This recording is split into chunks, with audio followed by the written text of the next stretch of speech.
So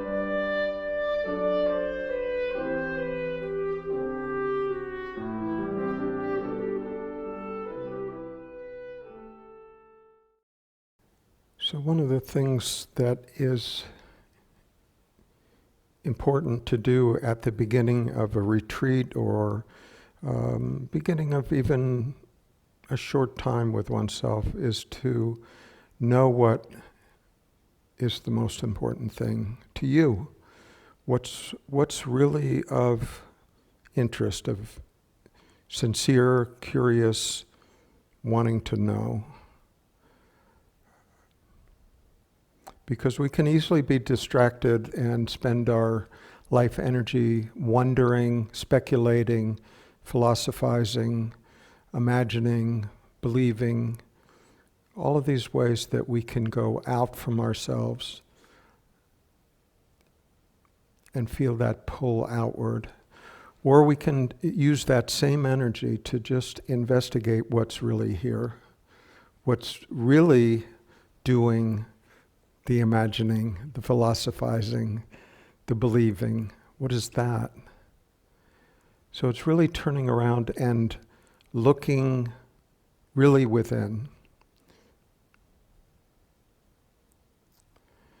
We imagine what is within are the thoughts and feelings that we have churning around inside us, but in a very real sense, that's also outside. Outside in the sense that just like a chair in the room or a bird flying by the window, that thought is something within our observable field, something that we can notice, we can listen to, we can focus on. But in turning things around, it is really a question of what is that is noticing rather than what is that's being noticed. So even a thought, even a feeling, even though they may feel like they're within us, in a very real sense, they are not who we are. We think they are.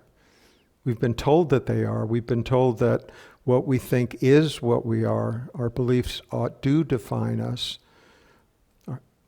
Our opinions, our memories, our history, everything that comes out of memory is who we are. But it's only who we are in a very transitory state when in that moment when we happen to remember it. When we don't remember it, it's as if it doesn't exist at all. So we're not saying it never happened, but what we're saying is that it's not happening now. And life happens now. It always happens now. So even that memory, when it's dredged back up into current memory, much like a computer, you bring it up into the current active memory, then it has some reality, but it only has reality to the extent that we recall it. And only in that moment. A moment later, we'll be thinking about something else, and the power, whatever power that memory had, is no longer there. We're on to the next thing, and then the next thing. And so that movement, that constant movement forward of our mind, we can just notice. Nisargadatta recommends that we watch the activity of our mind, the thoughts coming and going, much like you'd sit at a busy traffic intersection and just watch the cars and trucks come by, people walking by, without any particular attachment to it, just seeing that activity for what it is, activity, movement. Without being caught into a vested interest in any of it. So one of the important things at the beginning of any session or weekend or retreat is to really decide for yourself what is most important to you. Maybe it's a personal problem, maybe it's some old story. That's fine if that needs to be resolved before you can settle down to something deeper. But if it's just the same habitual nagging memory that keeps coming into current memory, keeps sort of disturbing your equanimity at any point, it's not really fruitful to try to make that thought go away, because you're just fighting with that thought. You're fighting that thought versus the idea that that thought shouldn't exist. So you're going to battle with your own mind, and that's an unwinnable battle. What's more fruitful is to bring in, as long as you're thinking anyway, just to bring in another thought that has more power.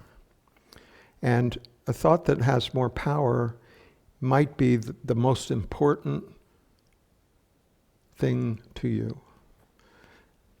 So, and that, whatever that is really up to you to decide what it is. But one possibility is the question of who actually is living this life. What is it that I am that is having all of these experiences? What is it that I am fundamentally, essentially, that has the storyline that I believe is me? Is that really true? Is it really who I am? Or is who I am something that notices, something that was present for, something that is present for that whole sequence of experiences, one after another? Whether it appears to be out in the world, or whether it's in our own head, or whether it's a succession of feelings and experiences, rather than focus on that content of our consciousness, we just take another little step back into the actual nature of that awareness, nature of that consciousness. In Zen, they talk about the backward step. That's the backward step into our own being, into our own essence, prior to any thought, prior to any experience.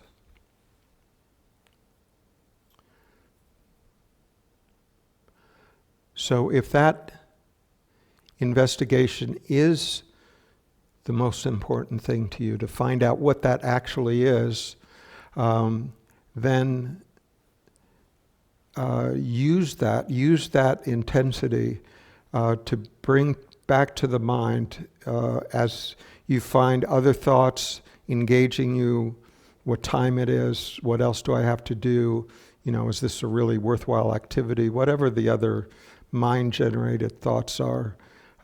We can use something to bring us back home, you could say, something deeper, something more engaging than sort of the surface ripples in our mind. So if the thought that has power to you is a question such as, what is this? What is this life about? What is it that I am? What is it that's living this life apart from my storyline? If that question has power for you, then we can just reintroduce it again and again into our thought stream. So we're not trying to make the other thoughts go away, but we're trying to introduce a thought into our head. As long as we're thinking anyway, introduce a thought into our head that has more essential power. And what gives it power is our curiosity, our interest in our own well-being, you could say, in our own happiness, in our own sense of being at ease in the world. That pull is what gives that investigation importance. So I'm not saying that should be the most important thing to you, but if it is, that's an avenue to bring it into the practice without fighting with your mind, without being in opposition to your mind. So allow that intensity, that curiosity of who actually is living this life to come to the forefront, you could say. It's really what we're all deeply interested in, isn't it? Our own happiness, our own joy, our own avoidance of pain, suffering. So we might as well use that, you could even say that selfish movement in this investigation.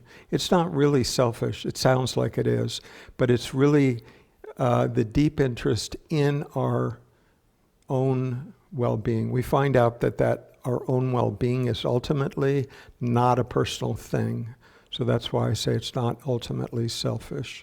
But it can feel like that initially, like I just want to be happy, I just want to be at peace.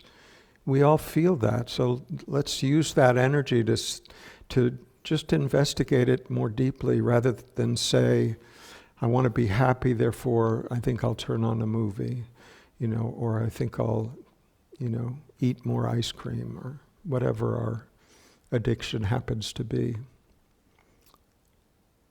So we can use that same movement, but use it more wisely. Like, okay, if I go out to dinner, have a good time, which is fine, but will that bring me the deepest possible fulfillment? So I'm not saying, don't interact with people. That's all part of life, enjoyable. But I'm suggesting that part of each day can be used to tap into our deeper selves, our deeper nature. But to use that same energy, like I want to be happy, I want to be at peace, I want to feel safe, I want to feel at home. I can go to the movies and forget about myself for 2 hours, but I know when the movie's over, life will be pretty much as it was before. So that might provide some temporary relief, or I might drink a few glasses of wine and have the same effect, feel good for a few hours, feel not so good afterwards.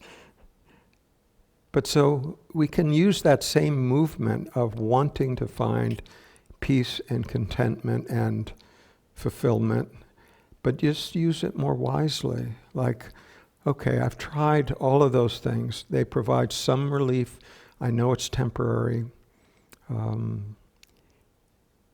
Is there anything that can fulfill that sense ultimately? Some sense of being at peace in such a deep, grounded way that it is unshakable. There is that certainty that there is an innate peace and an innate sense of happiness, fulfillment, at-homeness, safety, able to live life without fear. That deep sense of groundedness can't be found at the movies, can't be found through drugs and alcohol, can't be found through things that we normally spend nearly all of our existence pursuing in hopes of finding just that, in hope of finding something of deep, lasting, reliable, ever-present peace.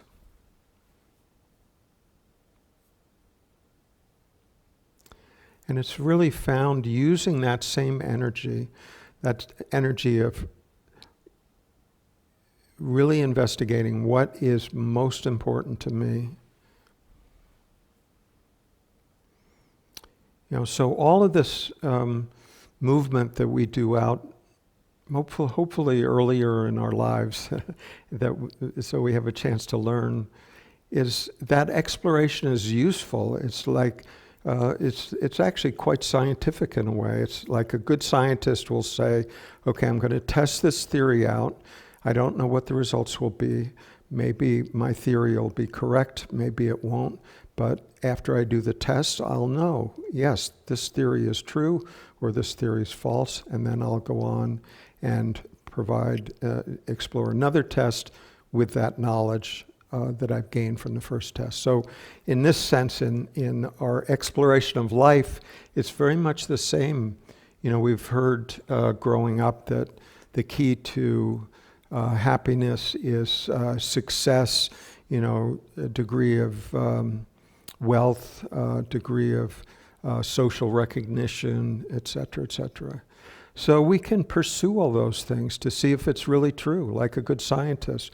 Okay, I pursued fame for the last 25 years, do I feel completely at ease, peace, at home in the world, or is there a bit of anxiousness there waiting for the next person who might think my time in the spotlight is over? Or I might seek recognition from the community, and who knows when the next person might think that I'm a phony, or I'm not really who I say that I am in the community, or think badly of me, maybe mistakenly, who knows. But if that's our goal, then we are entirely vulnerable all of the time. We're vulnerable to the next person that's going to show up in our face and disagree with this package that we've carefully put together, this balloon that we've filled with air that is vulnerable to the next pin.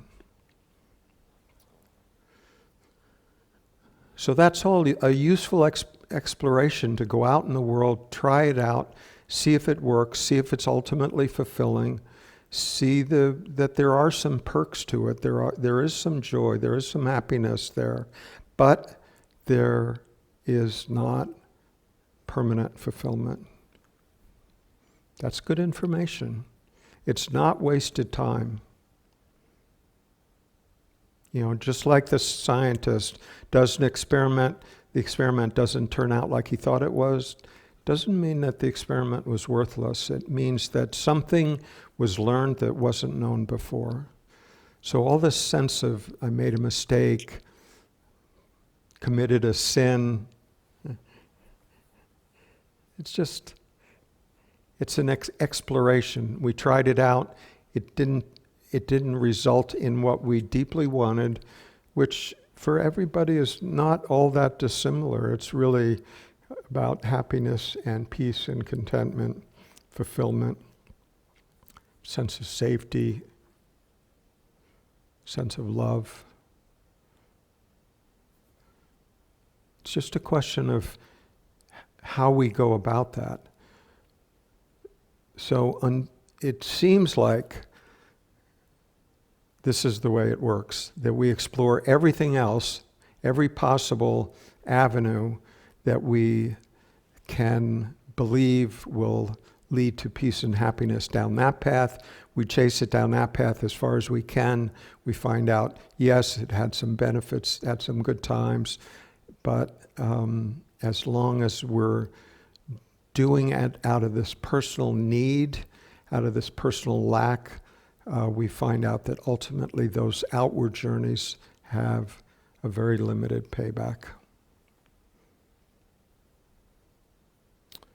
And when we've chased it down enough roads, at some point we become vaccinated to not chase it down the next road. We just can't be convinced one more time that the next avenue will be the payoff. And it's usually at that point that we're willing to come back and actually look within. It's the last place most of us ever look. We look outside as to our heart's desire. It's only when that outward movement is completely frustrated, completely found to be ultimately lacking. Not that it's bad or wrong or any of that, it's just not ultimately fulfilling. Can be enjoyable at times, sure, but it's not ultimately fulfilling. So it still leaves us a bit thirsty. Whatever the high note we might experience, there's always that point afterwards where it wasn't permanent. It can be a mind-blowing spiritual experience that we come back from and we think, oh, that was it. And then we come back and realize, no, there's still a desire for more, the next experience, etc. So once that pattern is seen with clarity by just having it presented again and again and again, only then do we seem to be willing to come back and actually check in with ourselves. Prior to thought, prior to experience, what is actually living this life? So that movement backwards, that backward step into our own awareness, into our own consciousness, within which all of that experience happens, within which all of that thought, belief, opinion, memory happens. That awareness becomes, we're willing to spend some time there. We've explored everything else, so that's why we're willing to come back to that point and just spend some quiet time with ourselves. At that point, there's no longer a need to strive to try to find something, because that's still part of the mind. That's still part of the outward movement. It's really to realize that whole outward movement is a denial of what is already present. So it's only after we've made so many journeys out away from ourselves, trying to be something that we're not, or trying to improve what we are, or trying to impress other people, or trying to please our parents, or trying to make ourselves feel worthy of this lifetime. All of those outward movements, when they finally cease to motivate, and then we come back, then it's possible to ask ourselves with real curiosity, with real interest, I've lived this life fully, and yet, what is it? What is it that's actually living this life? What am I really? What is it that's the subject of all of this occurrence? Then that question has meaning. That question has power. That question's important to us simply because we've looked everywhere else.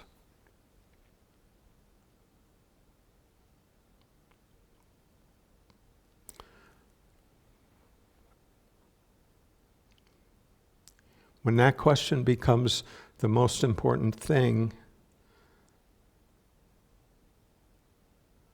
when we sit down, when we go on self-retreat, or just sit for a few minutes, that thought can be introduced into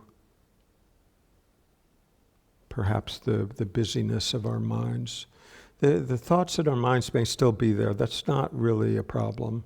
The only way those thoughts have any power at all is that we believe that they're real, that we believe that they're who we are. We've given away our authority to that thought pattern, and then we become the victim to it. And then we think we have to fight with it to make it go away. But the whole thing is a fabrication. The whole thing. So in the midst of that, we're just dropping a bit of sanity, a bit of a clear, direct question. I wonder what it is that's having all of these thoughts. To what are these thoughts occurring? That's a far more essential question, far more intrinsic question than, am I this thought or that thought, or where did that thought come from, or is this thought true, or is that thought true? All we're dropping in is a question. I wonder what it is that is aware of this whole thinking process. The thinking process then ceases to have any real importance. It's just thought, recurring thought patterns. I'm not saying that thinking is bad. Sometimes it's useful. Most of the time it's repetitive. Most of the time when we're not focused and working on something specific, like a job or a problem, or writing something exterior to us, when we're just sitting, trying to be quiet, or going for a walk, we find our mind almost like a flywheel on a bicycle, where it just keeps moving even though we've stopped pedaling endlessly. So when we can step back and see that whole thinking mechanism as a whole, without getting caught up into the actual content, but just noticing the pattern of thought, the repetitiveness of thought, the dragging out of memory and replaying it over and over again, or imagining the future in fear or anxiety or hope, and playing that over and over again, none of which are actually happening now other than in our own mind. So we can just see those patterns and just take that backward step into that field of awareness within which all of that's happening, and become curious about that. I wonder, we don't have to try to answer it philosophically, but we can just ask, I wonder if that's really what I am. Seems to be there most of the time. I may not be aware of it, but I'm also not unconscious.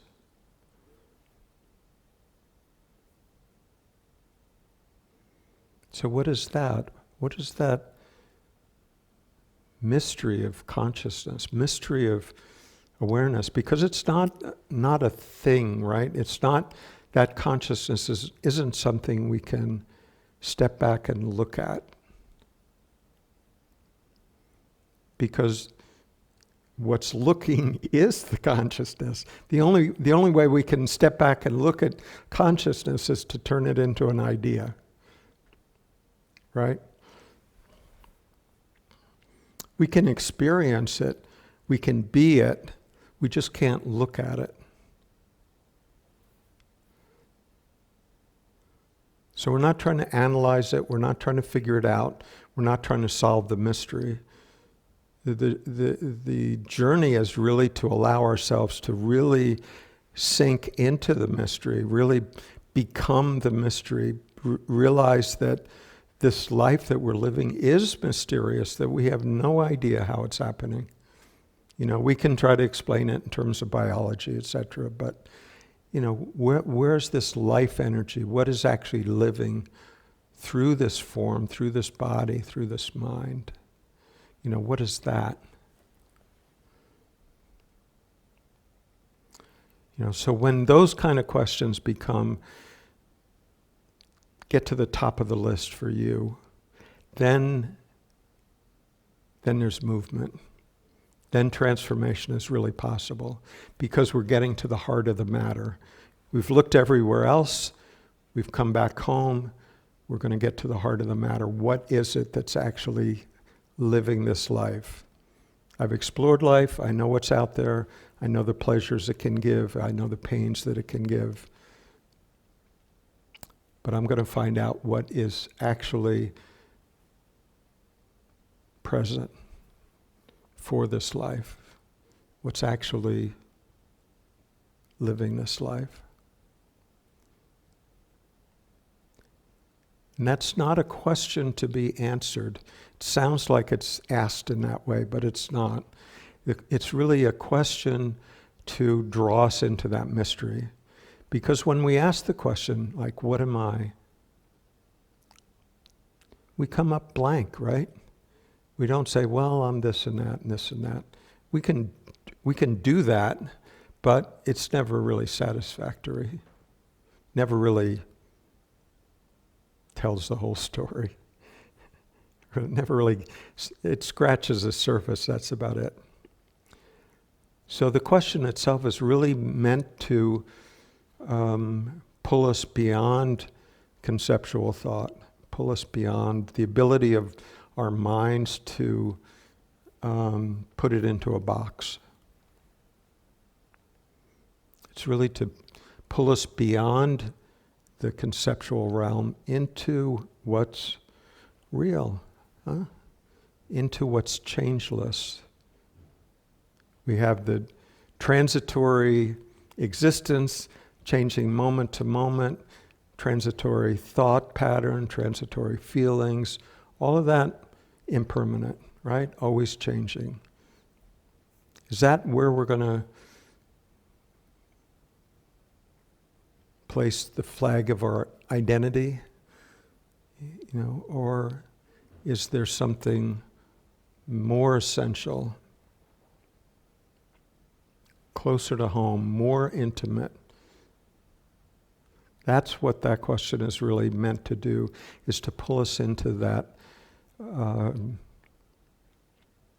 depth beyond the ability of the conceptual mind to go into just beingness, right? Just sheer beingness. I am. I may not know what I is. I may not know what beingness is, but I can be it. I know that I exist. I know that I am here. I don't have a clue what this body-mind is all about, even though I've lived in it for many years. But I don't actually know what's animating it. That exploration, I wonder what that is. That life force.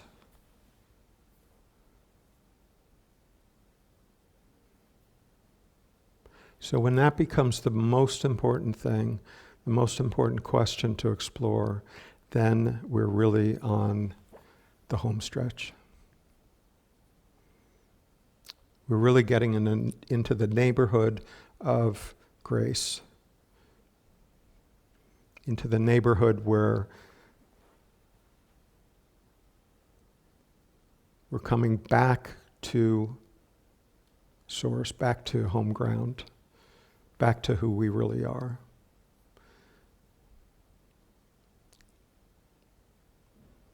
When that becomes the most important thing for you, it is a wondrous moment.